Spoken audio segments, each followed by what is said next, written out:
ফোনে এক ব্যক্তিকে গালাগালির প্রতিবাদ আর প্রতিবাদ করায় মহিলাকে বেধড়ক মারধরের অভিযোগ দুই যুবকের বিরুদ্ধে। স্ত্রীকে বাঁচাতে গেলে ক্যান্সার আক্রান্ত স্বামীকেও মারধর করা হয়। নৈহাটির অরবিন্দপল্লী এলাকার ঘটনা।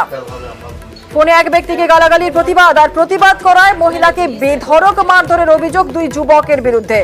নৈহাটির অরবিন্দপল্লী এলাকার ঘটনা। আর স্ত্রীকে বাঁচাতে গেলে ক্যান্সার আক্রান্ত স্বামীকেও মারধর। ঠিক কি ঘটনা ঘটেছিল একটু জেনে নেব। আমাদের সঙ্গে রয়েছেন আমাদের প্রতিনিধি অরুণ।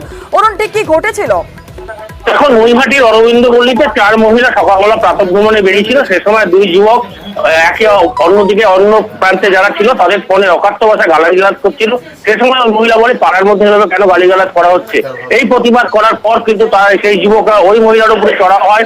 অর্চনা দেবী কিন্তু অকাট্য ভাষায় গালিগালাজ করতে থাকে। শুধু তাই নয়, তার চুলের মুঠি ধরে মারতে মারতে তাকে বাড়ি পর্যন্ত নিয়ে আসা হয়, তার গালে চড় মারা হয়। এরপর যখন তার স্বামী তাকে বাঁচাতে আসে, তিনি ক্যান্সার আক্রান্ত, তাকেও কিন্তু বেধড়ক মারধর করা হয়। এই ঘটনার পর থেকে দুই যুবক এলাকা থেকে পালিয়েছে। তাদের বক্তব্য যে এলাকায় বসবাস করি, সেখানে সকালবেলা উঠে এভাবে গালিগালাজ, তার প্রতিবাদ করা কিন্তু এই ধরনের ঘটনা। নৈহাটি থানায় অভিযোগ দায়ের করা হয়েছে। তারপর থেকে দুই যুবক কিন্তু এলাকা থেকে পলাতক। নৈহাটি থানার পুলিশ ঘটনাস্থলে এসছে এবং তাদের খোঁজ চালাচ্ছে।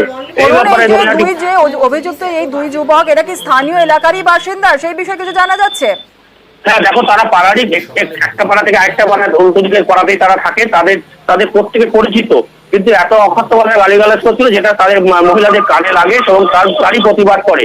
এই ঘটনায় কিন্তু ঘটনাস্থলে নৈহাটি পৌরসভার 21 নম্বর ওয়ার্ডের যিনি কাউন্সিলর ছিলেন সনদ দিয়ে তিনি সেখানে যান এবং বলেন, তিনি তাদের আশ্বস্ত করেন, আমরা পাশে আছি এবং এই ঘটনায় পুলিশ তদন্ত করছে। এখনো পর্যন্ত কিন্তু পুলিশ তাদের ধরতে পারেনি, তারা বাড়ি ছাড়া। ধন্যবাদ। আমাকে কেন করলো, ওই যে সাধারণ একটা কথা বলেছি, প্রতিবাদ করেছি, তার জন্যই করেছে হয়তো। কিন্তু আমার সঙ্গে তাদের সঙ্গে কোনোদিন দেখাও হয়নি, আমি জানতামও না তারা কী ধরনের বা কিছু।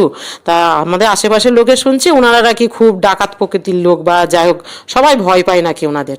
এইটা তো খুবই নিন্দনীয় এবং আমি তো চাইছি যে এটার খুবই প্রতিবাদ হোক। আর আমরা থানায় গিয়ে এফআইআর করেছি।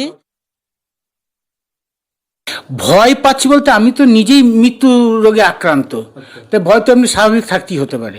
অ্যান্টি সোশ্যালরা কোনো শাসক দলের হয় না। গুলি করে দেওয়ার হুমকি দিয়েছে? হ্যাঁ, গুলি করার হুমকিও দিয়েছে আমাদের ফ্যামিলিকে, এবং বলেছে এলাকায় যদি কোনো কেউ এদের বিরুদ্ধে দাঁড়ায় তাদের অবস্থা একই করে দেবো।